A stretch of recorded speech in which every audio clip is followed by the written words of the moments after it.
नमस्कार मित्र हो, 10 लाख विद्यार्थी घेणार 11वी वर्गात ऍडमिशन्स आणि ते सुद्धा ऑनलाईन रजिस्ट्रेशन थ्रू. हा आकडा ऐकल्याच्या नंतर तुमच्या सुद्धा भुवया उंचावल्या असतील. नक्कीच उंचावणार, कारण पहिल्याच वर्षी जर एवढा भरघोस प्रतिसाद मिळत असेल ऑनलाईन ऍडमिशनच्या माध्यमातून, म्हणजे या वर्षी करीब करीब तब्बल 10,72,855 विद्यार्थ्यांनी ऑनलाईन ऍडमिशन साठी रजिस्ट्रेशन केलेलं आहे. मग साहजिकच हा प्रश्न पडतो, सर 10 लाखापेक्षा जास्त विद्यार्थी जर 11वी वर्गात ऍडमिशन घेणार असतील तर आम्हाला कॉलेज भेटेल का? आम्हाला चांगलं कॉलेज भेटेल का? चांगली स्ट्रीम आम्हाला भेटेल का? चांगले विषय आम्हाला भेटेल का? आम्हाला तर मार्क्स कमी आहेत. आणि हा प्रश्न जर तुमच्याही मनात आहे तर हा व्हिडिओ शेवटपर्यंत नक्की पहा. माझं नाव ओम जाधव आणि Vedant Maharashtra boards and MSTCT या चॅनलवर तुम्हा सर्वांचं स्वागत करत आहे. मित्र हो, आपण एक लक्षात घेतली आहे गोष्ट, 26 मे पासून ते 3 जून पर्यंत ऑनलाईन ऍडमिशन प्रक्रिया सुरू होती आणि ऑनलाईन ऍडमिशन भरायला चालू आहेत. तुम्ही जर आतापर्यंत ऑनलाईन फॉर्म भरला नसेल तर आत्ताच्या आत्ता ऑनलाईन फॉर्म भरून घ्या, कारण सगळ्यात महत्त्वाची गोष्ट म्हणजे काय, यावर्षी ऑनलाईन ऍडमिशनच्या प्रक्रियेमधूनच ऍडमिशन्स भेटणार आहेत. कुठेही ऑफलाईन ऍडमिशन दिलं जाणार नाही. त्याच्यामुळे सगळ्यात महत्त्वाची पहिली गोष्ट आहे, जर तुम्ही ऍडमिशन्स केले नसेल, ऑनलाईन रजिस्ट्रेशन केले नसेल तर आताच FIJCadmissions.com या वेबसाईटवर जा आणि स्टुडंट रजिस्ट्रेशन मध्ये तुमचं रजिस्ट्रेशन करा, लॉग इन करा. तिथे तुमचा फॉर्म नंबर 1 फॉर्म नंबर 2 फिल करा आणि त्याच्यानंतर पुढची प्रक्रिया तुम्हाला लक्षात येईल. आणि याच्या संदर्भात आपण खूप सारे व्हिडिओ सुद्धा बनवले आहेत, ते व्हिडिओ सुद्धा तुम्ही नक्कीच बघू शकता. बघा, आता महत्त्वाचा मुद्दा आहे सर, आपल्याकडे 26 मे पासून ही प्रक्रिया सुरू झाली होती आणि 26 मे पासून आतापर्यंत 10,72,855 विद्यार्थ्यांनी या ठिकाणी फॉर्म भरलेला आहे. मग साहजिकच एक प्रश्न पडतो की 10 लाख विद्यार्थी जर महाराष्ट्रामध्ये फॉर्म भरणार असतील तर आपल्याला मार्क्स कमी आहेत, मग आपल्याला ऍडमिशन भेटेल का? आपल्याला चांगलं कॉलेज भेटेल का?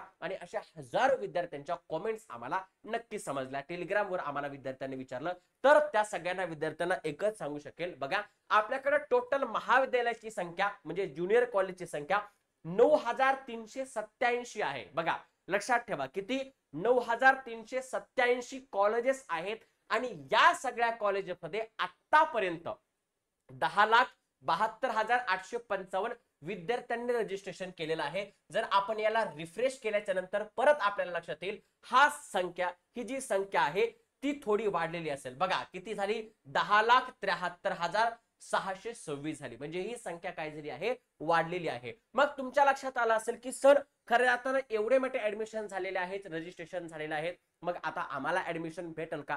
तर नक्कीच भेटेल, कारण टोटल कॅप इनटेक, बघा, आता कॅप म्हणजे काय, तर common admission portal, common admission process, या प्रोसेसच्या माध्यमातून आपले कॅप राउंड्स होणार आहेत. म्हणजे काय, तर एक मेरिट लिस्ट लागणार आहे. मेरिट लिस्ट कशाच्या संदर्भावर लागणार आहे, तर तुम्हाला किती मार्क्स आहेत याच्यावर गुणानुक्रमे एक लिस्ट लागणार आहे, त्याला आपण म्हणतो मेरिट लिस्ट. मग मेरिट लिस्ट मध्ये तुम्हाला प्रत्येकाला तुमचा रँक दिला जाणार आहे आणि त्या रँकच्या बेसिसवर तुम्हाला कॉलेजमध्ये ऍडमिशन भेटणार आहे. तर टोटल कॅप इनटेक आपल्याकडे किती आहेत? 18,87,941 जागा आहेत. म्हणजे इथे घाबरण्याची गरज नाहीये, लक्षात ठेवा. म्हणजे पहिली गोष्ट, 10 लाख विद्यार्थ्यांनी जरी फॉर्म भरला असेल तरी हा आकडा 2-3 दिवसामध्ये मॅक्झिमम 15-16 लाखापर्यंत जाऊ शकतो. बरोबर आहे? येस. आणि टोटल इनटेक कॅपॅसिटी आपल्याकडे कॅपची किती आहे? 18,87,941. आणि कोटा इनटेक, कोटा म्हणजे काय? In house quota, minority quota, या सगळ्या कोटामधून जवळपास किती? 2,15,449 जागा आहेत, जो कोट्याच्या ऍडमिशन 9 तारखेपासून ते 11 तारखेपर्यंत होणार आहेत. लक्षात ठेवा. येस, याच्याबद्दल पण आपण एक व्हिडिओ बनवलेला आहे. आणि टोटल जागा आहेत 21,03,390. त्याच्यामुळे घाबरण्याची कसलीही गरज नाही की 10 लाख विद्यार्थ्यांनी जरी ऍडमिशन घेतली असतील तरी सर्वांना ऍडमिशन भेटणार आहे, असं काहीही होणार नाही. फक्त ही गोष्ट कुठं अडकू शकते, जर तुम्ही टॉप कॉलेज निवडलं असेल आणि टॉप कॉलेजची मेरिट लिस्ट जर आधी क्लोज झाली तर तुम्हाला त्या कॉलेजमध्ये ऍडमिशन भेटू शकणार नाही. पण तुम्ही 10 प्रेफरन्स टाकलेले आहेत आणि त्या 10 प्रेफरन्स मध्ये तुम्हाला कोणता ना कोणता नंबर लागूच शकतो. ओके, त्याच्यामुळे प्रेफरन्स भरतानाच असा भरा की आपल्या पर्सेंटेज नुसार आपण त्या कॉलेजला जाऊ शकतो किंवा आपल्या नजीकचं कॉलेज असायला पाहिजे. कारण आपल्या नजीकच्या कॉलेजला तर बाहेरचे विद्यार्थी येणार नाहीत, बरोबर आहे. बाहेरचे विद्यार्थी तिथं फॉर्म फिल करणार नाहीत. त्याच्यामुळे नक्कीच आपल्याला तिथे ऍडमिशन भेटू शकते. जर काही अजून अडचण असेल आतापर्यंत, जर कोणी फॉर्म फिल केला नसेल तर नक्कीच फॉर्म फिल करा. कारण या वर्षी जर तुम्ही ऑनलाईन ऍडमिशन मध्ये रजिस्ट्रेशन नाही केलं तर ऍडमिशन भेटणार नाही, बरोबर आहे. आता आपण 11वी मध्ये आला आहात आणि 11वी मध्ये जर आपल्याला एका बेस्ट ऑफलाईन सेंटरची निवड करायची असेल तर तुमच्यासाठी वेदांतू लर्निंग सेंटर हे बेस्ट आहे, जिथे तुम्हाला इंडियाच्या टॉप फॅकल्टीज शिकवणार आहेत.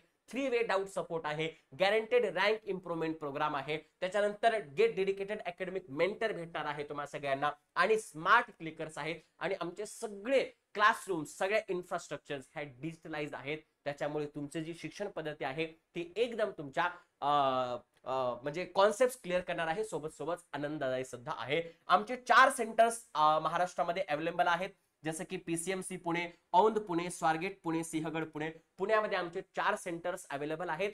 तसंच विदर्भामध्ये बुलढाणा, अमरावती या 2 ठिकाणी आमचे सेंटर्स अवेलेबल आहेत. आणि जर तुम्हाला जे करायचं असेल, ऑनलाईन करायचं असेल, तर आमची मोरया JEE-MSTCT 2027 ही बॅच नक्की बघा एकदा. आणि ही बॅच मध्ये हे सारे टॉप फॅकल्टीज तुम्हाला शिकवणार आहेत, ज्यांनी हजारो विद्यार्थ्यांना त्यांचं इंजिनियर होण्याचं स्वप्न पूर्ण केलं आहे. आणि या बॅचची किंमत आहे फक्त आणि फक्त 3,999. 30 मे पासून ही बॅच सुरुवात झालेली आहे. जर तुम्हाला नीट करायचं असेल तर नीट साठी सुद्धा आमची मोरया नीट ही बॅच आहे, ज्या बॅच मध्ये तुम्ही ऍडमिशन घेऊन स्वतःच डॉक्टर बनण्याचं स्वप्न पूर्ण करू शकता. या त्या फॅकल्टीज आहेत ज्यांनी शेकडो विद्यार्थ्यांना त्यांचं स्वप्न पूर्ण करण्यासाठी मदत केली आहे. त्याच्यानंतर 2 वर्षाची मोरया बॅच सुद्धा आहे, फक्त 7,999 ला. कॉमेंट सेक्शन मध्ये मी त्यांच्या लिंक्स दिलेल्या आहेत, लक्षात ठेवा. एनरोल करा आणि अभ्यासाला सुरुवात करा.